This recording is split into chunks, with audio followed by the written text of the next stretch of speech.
Salut à tous, c'est Jonas et dans cette vidéo je vais vous présenter 3 configurations de PC gamer.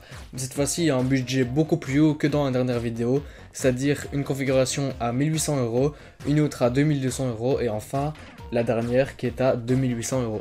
Et ces configurations on va les renommer de la même façon que dans la dernière vidéo, c'est-à-dire que la première configuration, celle à 1800€, sera renommée la configuration améthyste. La deuxième à 2200 sera la configuration titane, et la troisième à 2800 sera la configuration diamant. Et on va commencer avec le boîtier de la configuration améthyste, c'est le Bicrate PureBase 500DX à 120€. C'est un très bon boîtier, très qualitatif, très beau, et surtout qui a de très bons avis, 9 avis, 5 étoiles, donc c'est vraiment un très bon boîtier. Mais si vous préférez le Deepcool Matrix 55 Mesh, je le propose ici à 80€. Il a 4 ventilateurs RGB déjà fournis, donc c'est très bien pour cette configuration, puisque on va racheter des ventilateurs, mais ce ne sera pas nécessaire pour ce boîtier-ci.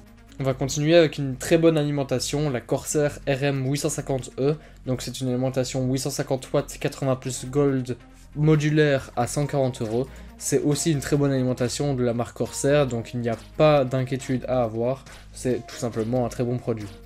Comme carte mère, je choisis la Gigabit Z790D DDR4 à 195€. C'est une bonne carte mère quand on peut voir ici qu'elle a pas mal de ports, elle a un refroidisseur M2, un port PCI Express très solide et pas mal d'étages d'alimentation, ce qui est très bien pour le processeur. Processeur qui sera l'i5 13600KF à 320€. C'est un très bon processeur qui a 14 cœurs, donc très bien si vous faites du montage ou de la vidéo, etc. Mais aussi très performant en jeu car il a 6 cœurs de performance. Donc c'est un très bon processeur, très polyvalent. Et pour le refroidir, je choisis le Deepcool LS720SE. Donc c'est un ventilateur 320 mm avec des ventilateurs RGB de chez Deepcool à 120€. Je trouve que c'est un plutôt bon water cooling. Et maintenant la carte graphique, une RX 6950 XT à seulement 745€. Les 1800€ de budget n'étaient pas assez pour s'acheter une carte comme la RX 7900 XT ou XTX, mais cette carte graphique reste très performante et pas très chère entre guillemets pour une carte très haut de gamme. On passe ensuite à quelque chose d'un peu moins cher, la RAM, 32Go de DDR4 à 3200 MHz pour 82€. La DDR4 a fort baissé en prix, donc pour 82€, avoir 32Go de RAM RGB et refroidi, c'est très bien. On reste chez Kingston avec un SSD NVMe PCI Express 4.0 à 100€ de 2TB. Donc c'est une très bonne offre, 2TB pour 100€. Le prix des stockages a aussi baissé récemment. Et enfin, comme je l'avais dit, il y aura des ventilateurs pour le boîtier. Donc ce seront 3 ventilateurs Deepcool de 120 mm RGB pour seulement 45€, donc c'est une très bonne offre aussi. Donc pour résumer ce PC, on a un beau boîtier avec des ventilateurs RGB et de très bonnes performances avec un i5 qui est très bon et très polyvalent avec une RX 6950 XT, donc forcément je recommande cette configuration à 1800€. Par contre les deux prochaines c'est plutôt du très haut de gamme, donc à part si vous comptez faire autre chose que du gaming, je ne vous recommanderais pas trop d'aller au-dessus de ce budget. Je vais donc maintenant vous présenter la configuration Titane à 2200€. Et on va commencer cette configuration Titane avec ce boîtier, le Corsair Carbide rouge à 80€. Honnêtement, chaque boîtier que je vais vous présenter sera bon, vous pourrez changer par rapport à ce que vous préférez. Mais voilà, je vous présente celui-ci dans la configuration Titane parce que c'est celui que j'ai mis dans la miniature. Donc 80€ pour un beau boîtier rouge.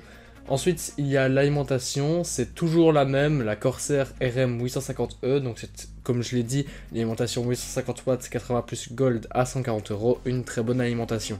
Pour la carte mère, cette fois-ci, je choisis une AM5, donc de chez AMD à 210€, avec beaucoup d'étages d'alimentation, 4 slots de RAM, un refroidisseur M2 et un port PCI Express plutôt solide.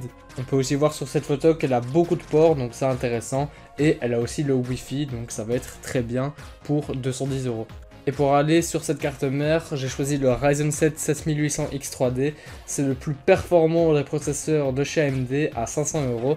Alors je ne saurais pas vous expliquer là maintenant pourquoi il est plus performant que le 7900X3D, n'hésitez pas à aller voir une vidéo dédiée à ce sujet, mais donc c'est le meilleur processeur de chez AMD pour le gaming, et donc forcément je le recommande, surtout qu'à 500€, c'est pas si cher pour du très haut de gamme. Par contre, pour le refroidir, je n'ai pas changé, c'est toujours le Water Cooling Deepcool LS720 SE à 120 €. Et pour la carte graphique, j'ai choisi une RX 7900 XT qui cette fois-ci rentre dans le budget des 2200 €. On passe ensuite à la RAM qui sera forcément de la DDR5 à 6400 MHz, c'est 32 Go de DDR5, il n'y a pas besoin de plus pour le gaming, à 148 €. J'ai aussi choisi un SSD un peu plus performant, c'est le Western Digital Black à 135 €. Il a une vitesse de lecture de 5150 MB/s et d'écriture de 4850 MB/s. C'est plus ou moins 2000 MB/s plus rapide que le SSD que j'ai présenté dans la configuration améthyste. Et enfin, les ventilateurs pour boîtier sont toujours les mêmes, c'est le Deepcool FC120 à 45 €. Donc n'hésitez pas à me dire ce que vous pensez de cette configuration dans les commentaires, je la trouve très bien, à la limite un peu trop cher pour le gaming comme je l'ai dit précédemment, mais si vous avez franchement de l'argent à dépenser pour avoir un PC très performant, n'hésitez pas, c'est une configuration très intéressante. Et je vais maintenant vous présenter la configuration diamant qui est à mon goût un peu overkill mais qui pourrait être intéressante si vous voulez avoir vraiment un PC au top des performances. Et on va commencer avec le boîtier, le dernier boîtier que je vais vous présenter, le NZXT H5 Flow en tout noir pour 110 €. Avec toujours la même alimentation, la Corsair RM 850W. Rassurez-vous, ça sera assez pour les 3 configurations, hein, j'ai bien calculé auparavant. Au niveau de la carte mère, on a une Asus Prime X670p, donc toujours une carte mère AM5 mais un peu plus performante, donc un meilleur chipset et plus de radiateurs ainsi que plus de ports. On garde bien sûr le même processeur, le Ryzen 7 7800X 3D, puisque c'est le meilleur, je ne vois pas comment on pourrait trouver mieux à part peut-être avec un Threadripper, mais là ça deviendrait très très cher et c'est un processeur de serveur. Donc à 500 € on garde ce processeur là, mais on change la carte graphique puisqu'on prend une RX 7900 XTX, donc avec 24 Go de VRAM. Elle coûte 1100 €, donc oui ça fait mal, c'est presque la moitié du budget, mais elle est aussi très très performante et c'est aussi une très très grosse carte.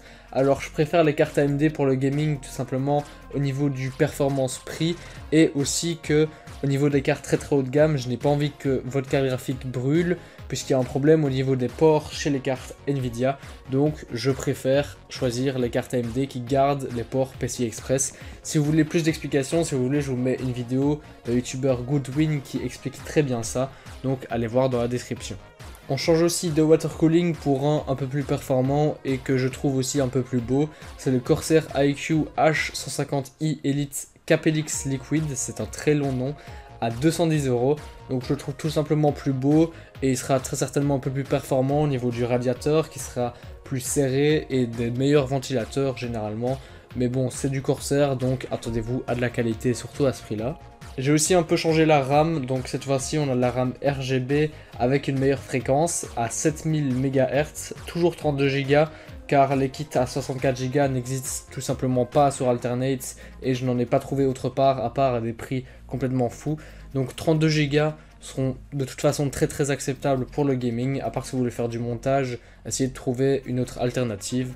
Mais donc ce sera largement assez, c'est un peu plus cher mais c'est plus rapide. On garde aussi le même SSD puisqu'il n'y a pas vraiment d'utilité à aller encore plus rapide. Et finalement on garde les mêmes ventilateurs de boîtier, ils sont beaux donc il n'y a pas vraiment de raison de les changer, toujours à 45 €. On a donc fini cette configuration à 2800 €, la configuration diamant. C'est la plus haut de gamme, je ne présenterai je pense jamais de PC au-dessus de 3000 € parce que pour moi c'est complètement overkill et c'est un peu dépenser de l'argent à rien. Donc voilà, j'espère que vous avez apprécié ces 3 configurations et n'hésitez pas à me dire si vous trouvez quelque chose de mieux ou me dire quelle configuration vous préférez dans les commentaires. N'hésitez pas à liker, à aller voir mes autres vidéos. C'était Jonas, ciao.